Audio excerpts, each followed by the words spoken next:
शिराळा तालुक्यातील पत्रकार बांधव, आज आपण चांदोली अभयारण्यामध्ये अभ्यास दौऱ्यासाठी आलो आहे आणि आपण इथं बरीच ठिकाणं आता आपण बघितली. इथं जोळंबीच्या ठिकाणी देखील आपण गेलो होतो.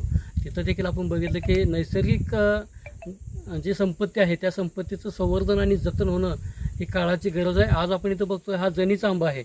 शेकडो वर्षापासूनची ही एक वनसंपदा आहे. ती गेल्या 15 जो काय वादळ आणि वारं सोसाट्याचं आलं होतं आणि त्याच्यामध्ये हे आंब्याचं जे झाड आहे ते अक्षरशः मोडून तुटून पडलेलं आहे. आणि याचा हा जो विस्तार जर आपण बघितला, ह्या झाडाची उंची असेल त्याची शेकडो वर्षापासूनची जे काय 300 वाढ झाली होती, असं सांगितलं जातं की हा 300 वर्षापूर्वीचा आंबा आहे. मग 300 वर्षापूर्वीचा आंबा, इतकं मोठं झाड ह्या संपूर्ण तालुक्यामध्ये आपण इथंच बघायला मिळत होतं.